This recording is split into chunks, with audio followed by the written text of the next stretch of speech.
본문 21절을 보시면 땅이라는 단어가 가장 먼저 나옵니다.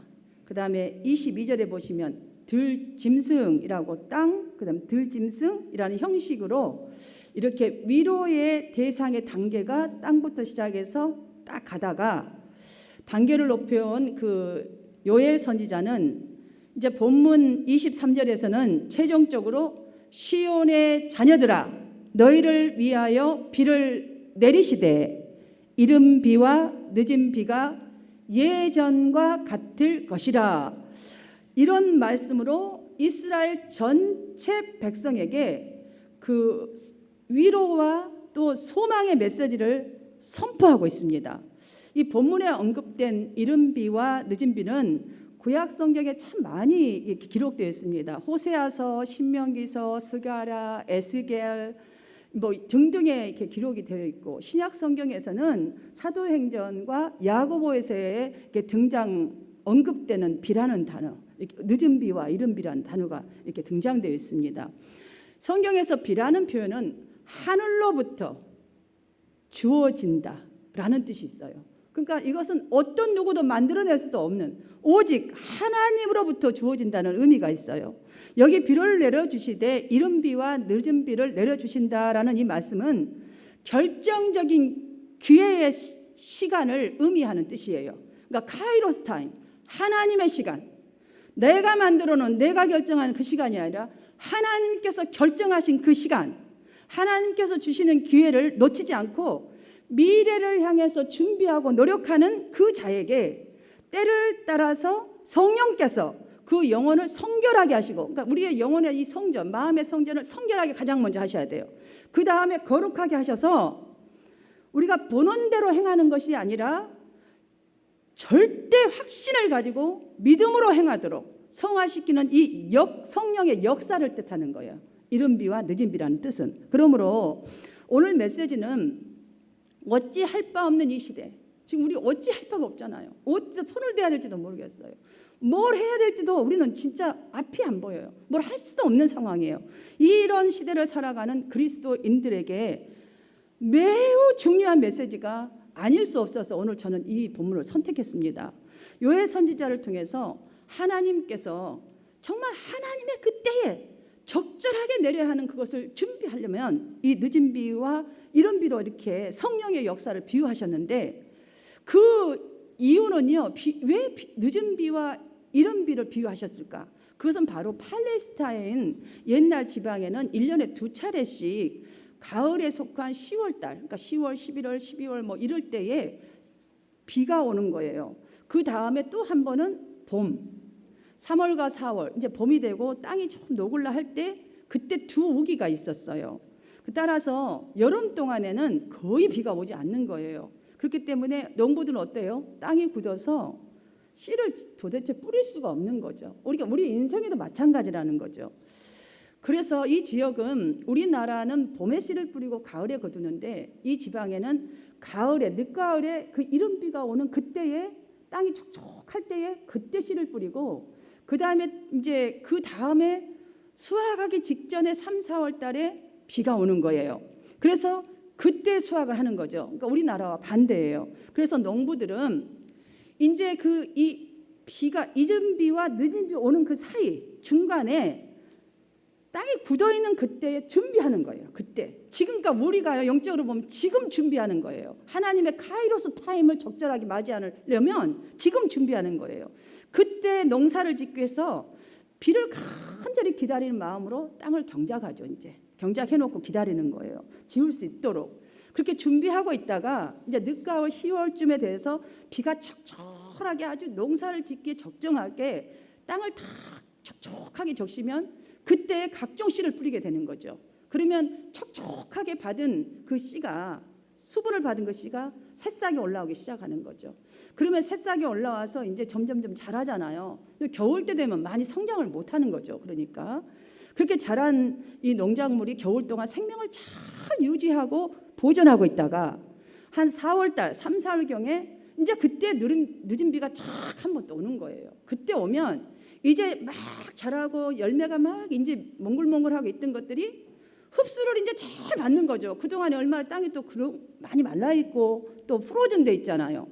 그런 것들이 수분을 공급을 받아서 그 농작물들이 완전하게 익어가는, 그래서 성숙을 보장받는 그것을 바로 늦은 비라고 했어요. 그래서 그 비를 딱 받고 나면 농작물이 확 잘 자라서 이제 수확을 하게 되는 것이지요.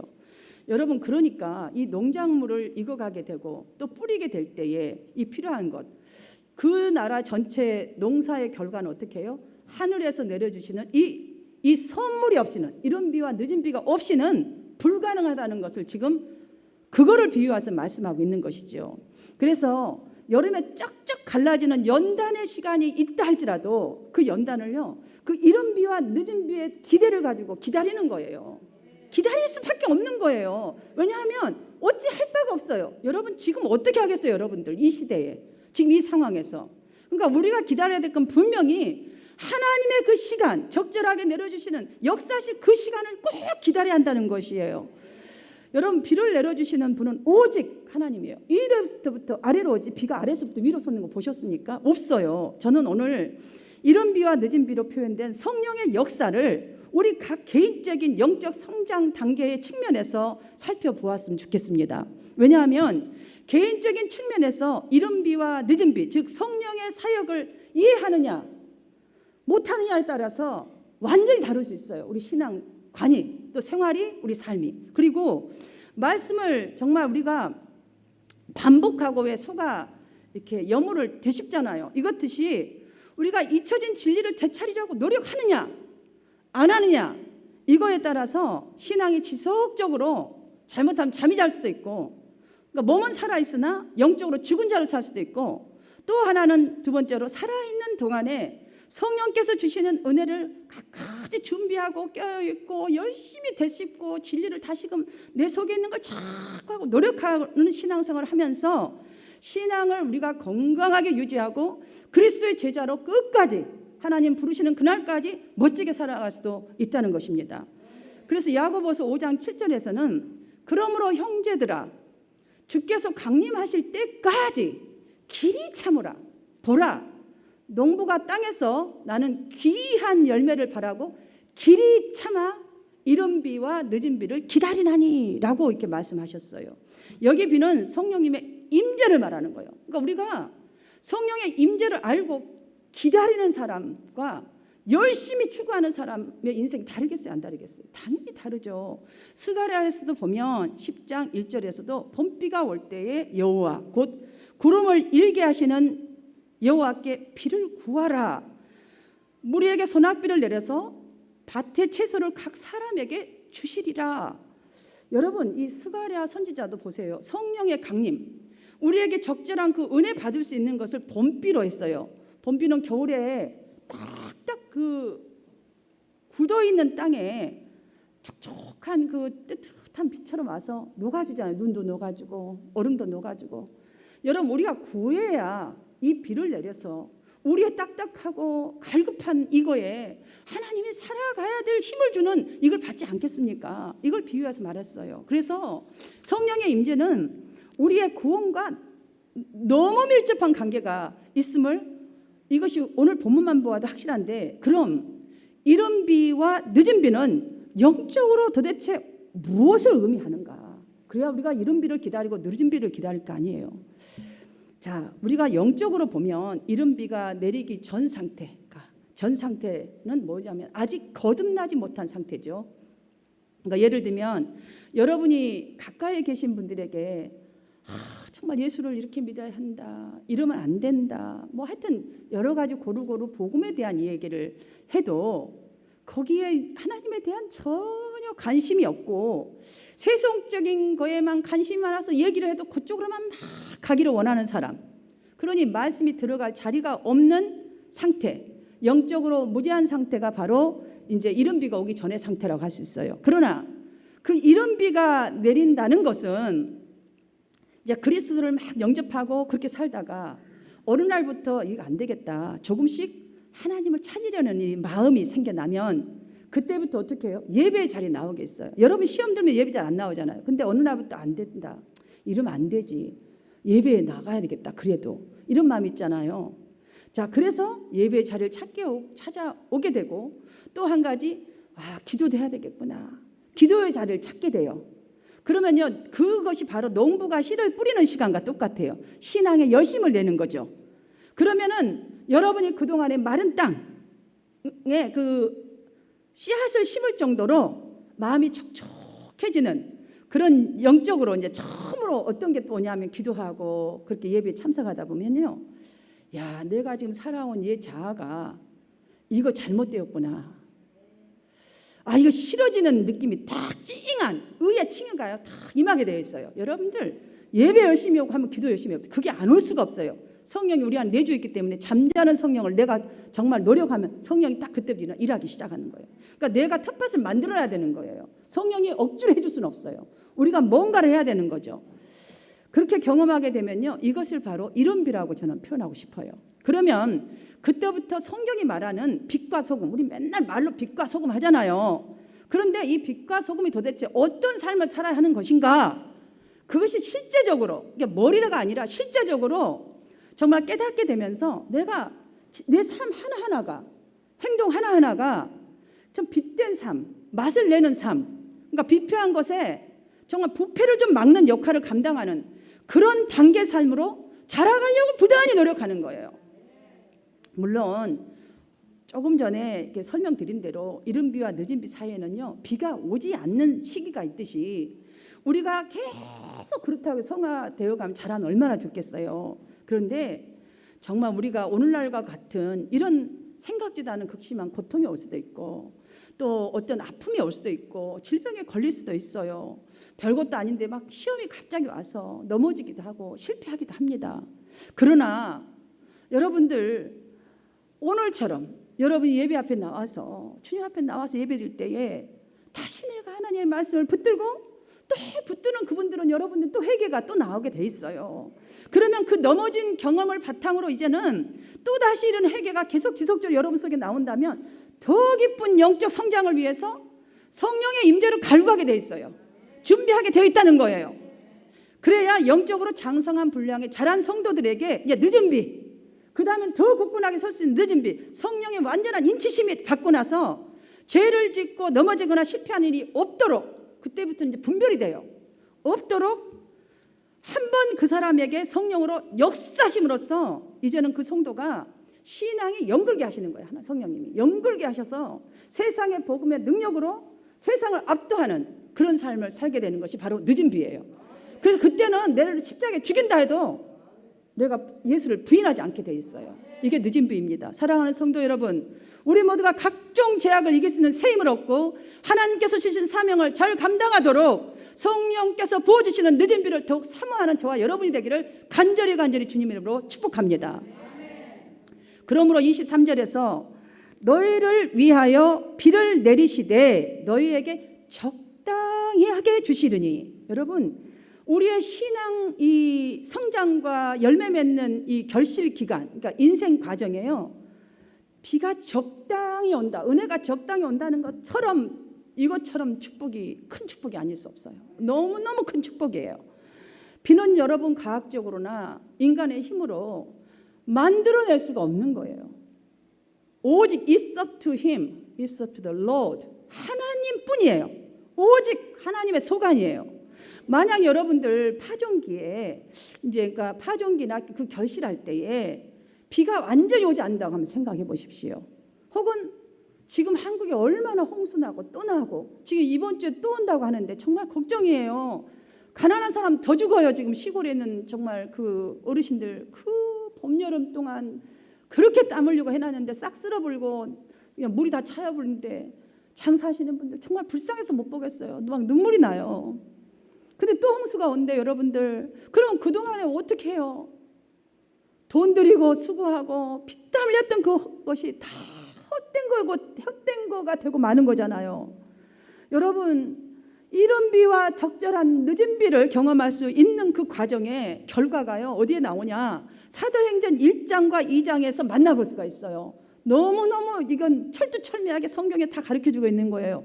사도행전 1장에서는 어떤 그 과정을 겪어야 하는가, 우리가 어떻게 준비해야 하는가, 1장 7절 이르시되 때와 시기는 아버지께서 자기의 고난에 두셨으니 너희가 알 바 아니요 그랬어요. 그러니까 우리가 해야 될 건 딱 있어요. 준비하는 것밖에 없어요. 구하고 기다리는 것밖에 없다는 거예요. 근데 우리가 뭔가 해보려고 난리를 치니까 하나님의 은혜가 안 임하죠. 더 딱딱해지는 거예요. 내 마음이 영적으로. 은혜 받을 그릇이 못 되고 있는 거죠. 사도행전 1장 4절로는요. 이제 사도와 함께 모이사 예수님께서 하신 말씀이에요. 두 개 다. 그들에게 분부하여 이르시되 예루살렘을 떠나지 말고 내게서 들은 바 아버지께서 약속하신 것을 기다리라 라고 이렇게 주님께서 말씀하셨습니다. 근데 제자들과 많은 무리들이 이 주님의 하신 약속을 믿고 기다리면서 기도할 때에 어떤 결과가 나타났는지 우리 다 알고 있잖아요. 함께 사도행전 2장 1절부터 4절 천천히 함께 읽겠습니다. 시작. 오순절 날이 이미 이르매 그들이 다 같이 한 곳에 모였더니 호련히 하늘로부터 급하고 강한 바람 같은 소리가 있어 그들이 앉은 온 집에 가득하며 마치 불의 혀같이 갈라지고는 것들이 그들에게 보여 각 사람에 하나씩 임하여 있더니 그들이 다 성령의 충만을 받고 성령이 말하게 하심을 따라 다른 언어들로 말하기를 시작하니라. 여러분 오늘 본문 요엘서 2장 23절에서 그가 너희를 위하여 비를 내리시되 이른 비와 늦은 비를 너희에게 적당하게 내려주신다. 그리고 그 비는 전과 같을 것이라 하신 이 말씀의 결과가요. 바로 지금 우리가 읽은 초대교회에서 일어났던 오순절 성령 강림 사건이에요. 이게 여러분 정말 전심을 다하여서 기다리는 그 각 사람에게 성령이 임하니까 그들의 삶에 그다음 교회에 이 땅에 어떤 일이 일어났습니까? 어떤 결과가 나왔습니까? 기다리는 그들에게 준비한 그들에게 전도 폭발적인 운동가 일어났어요. 이 전도는요 그냥 전도만 해서 사람들이 많이 오는 걸 말하는 게 아니에요. 오로지 그거 하나도 물론 중요한 일이지만 우리의 삶이 완전히 바뀌어버리는 생각이 바뀌고 인생이 바뀌어버리는 그런 역사가 일어났다는 거예요. 이른비의 역사는 복음의 씨앗이 처음 뿌려졌던 예수님께서 공생의 생활에 하셨던 것이 바로 이른비라고 저는 표현하고 싶습니다. 예수님께서 천국 복음을 전하실 때에 말씀하실 때에 그리고 각종 병자들을 치유하면서 기적을 보여주셨을 때에 수많은 사람들이 직간접적으로 하나님 말씀을 경험하셨잖아요. 여기에서 보면 이 부분에서 여러분에게 저는 질문을 꼭 드리고 싶어요. 여러분들 코로나 이 19이 만약에 종식된다 칩시다. sooner or later에 뭐 한 3, 4개월 있다가 아니면 내년 초에 그러면 더 이상의 어떤 질병이나 사회 문제는 더 이상 없을 것 같다고 여러분들 생각하십니까? 앞으로는 이런 어려운 일은 없을 거야라고 여러분들 생각하시나요? 여러분이 코로나라는 걸 한 번쯤이라도 상상을 해보셨습니까? 없잖아요. 앞으로도 그러니 우리가 상상 못할 일이 일어났으니 앞으로 상상 못할 일이 충분히 더 일어날 수 있습니다. 우리 삶의 안팎에는 우리 인생을 살아가는 동안에는요 정말 또 다른 고통 우리의 영과 육을 흔들어낼 거예요. 여러분 이거 절대로 잊으시면 안 돼요. 하나님의 기적과 같은 역사가 우리에게 임하지 않으면 우리는 이길 도리가 없고요 살아낼 방법이 없어요. 이 끝도 없는 문제를 이기면서 바르게 살 수 있는 길은 오직 때를 따라 내리시는 하나님의 은혜뿐이라는 이 사실을 이 시간 꼭 기억하시기를 주님의 이름으로 축원합니다.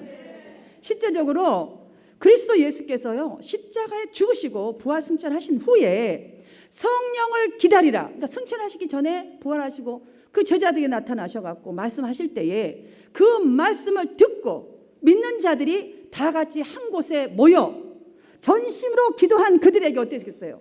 허락하신 약속하신 이 성령의 역사 그것이 바로 늦은 비예요. 왜냐하면 제가 왜 늦은 비로 이걸 표현하냐면 베드로가 예수님을 3번 부인할 때는 이른 비는 맞은 사람이에요. 복음은 들었잖아요. 그 은혜는 아는 사람이잖아. 그래서 내가 정말 주는 그리스도시요 살아계신 하나님의 아들이십니다 라고 고백까지 했지만 십자가의 죽음 앞에서는 두려워서 3번씩이나 부인했단 말이죠. 그런데 그 베드로가 성령을 받고 나니까 어떻게 됐어요? 복음을 전할 때에 하루에 3,000명이 회개하는 역사, 구원을 받는 놀라운 역사가 일어났어요. 그거는 예수님이 이미 뿌려놓은 하나님의 성경에 우리에게 주신 이 말씀이 우리 속에 있기 때문에 내가 구하고 간구하는 그 자들에게는 이런 기적과 같은 역사가 일어나는 거예요. 이게 바로 늦은 비예요, 여러분들. 공생의 활동에서 듣고 경험한 이런 비의 역사가 있었기 때문에 이러한 역사가 가능했다고 저는 봅니다.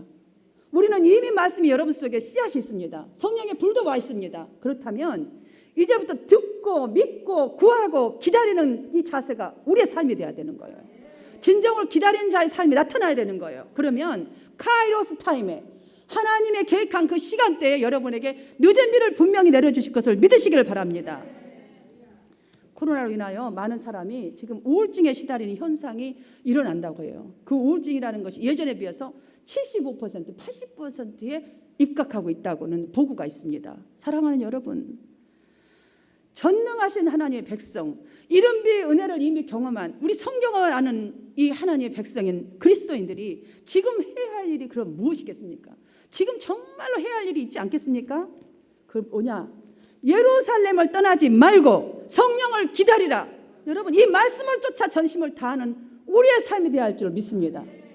기도하고 말씀을 쫓아가고 또한 그 성령을 정말로 간구하면서 간절하게 기다리는 거예요.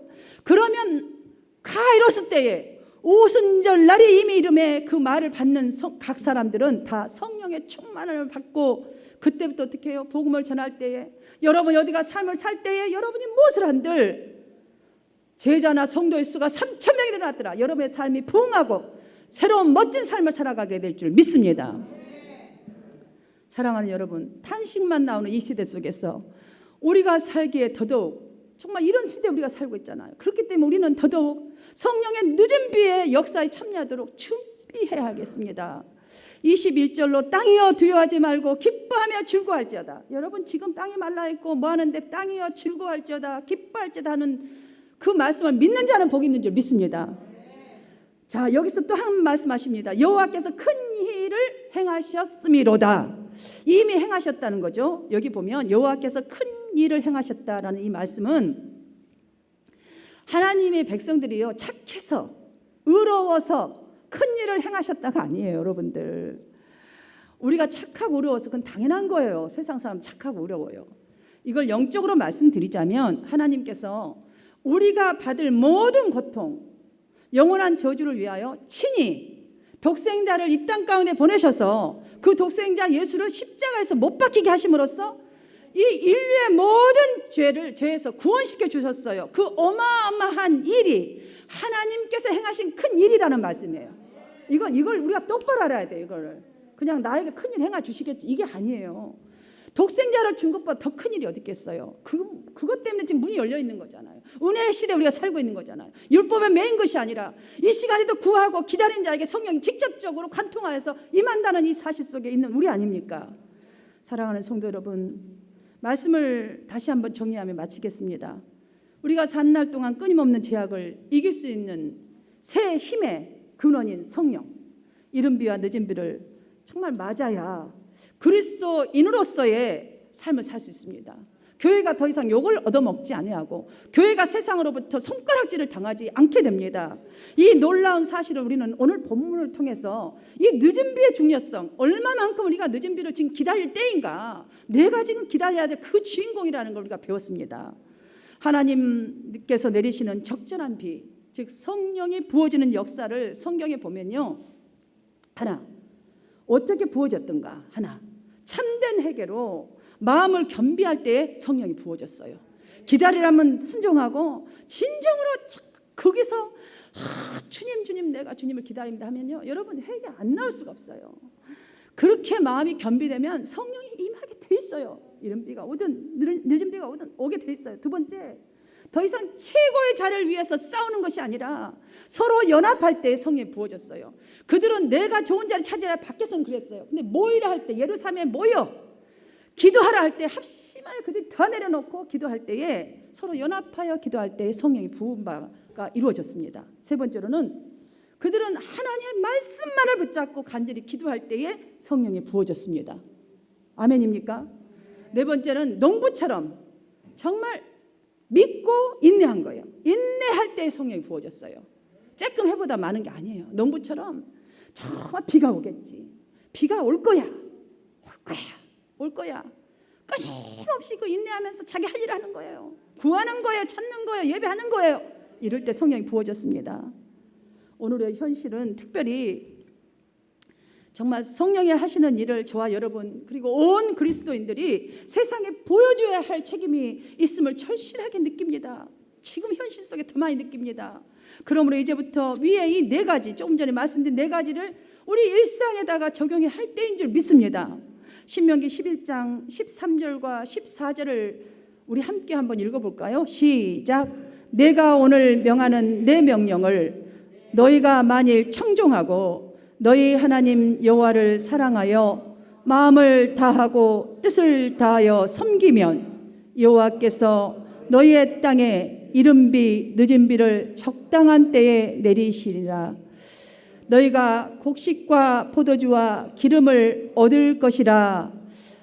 아멘. 여러분, 이 말씀이 얼마나 명령과 약속과 우리가 행할 이 모든 것들을 말씀해 주셨어요.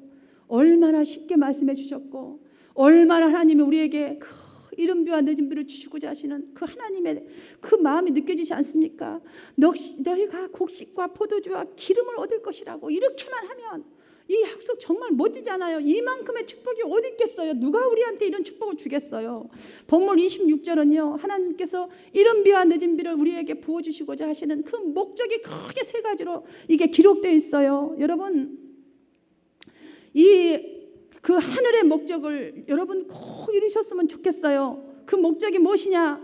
정말 우리가 왜 기다려야 되는가? 이 목적 하나, 너희는 먹되 풍족히 먹고 라고 이렇게 말씀해 주시잖아요. 그게 목적이에요. 기다리라 하신 목적. 둘, 너에게 놀라운 일을 행하시는 너희 하나님 여호와 이름을 내 입으로, 그 누구가 아니라 내 입으로, 너희 입으로 찬송하게 하기 위하여, 내 입에서 줄줄줄 나오게 하기 위하여. 그만큼 나를 그만큼 행복하게 해준 거잖아요. 셋째, 내 백성이 영원히 수치를 당하지 않기 위하여, 세상에서 부끄러움을 당하지 않게 하기 위하여. 이만큼이면 우리가 기다릴만 하지 않겠습니까, 여러분들? 오늘 8월 마지막 주일입니다. 추수의 끝이 가까이, 추수에 이제 점점점 할 날이 가까이 오는 것처럼 세상에 인자의 오심도 이 땅을 한번 보십시오. 가까이 와 있다는 걸 여러분들 느끼실 것입니다. 하나님의 엄청난 이 사업에 아무 일도 하지 않고 가만히 있어서는 정말로 위험합니다. 너무너무 불쌍한, 그렇다면 우리는 불쌍한 인생을 살아가고 있는 것입니다. 인자의 오심을 잘 맞이하기 위해서 이 이른비 늦은비를 받을 수 있는 노력을 기울이셔서 강하고 놀라운 성령을 받으셔서 모든 얽매이기 쉬운 죄를 극복하시고 정말 오래 빠져있는 영혼들을 진리로 불러내는 성숙을 완성해내는 저와 여러분이 되기를 주님의 이름으로 간절히 축원합니다.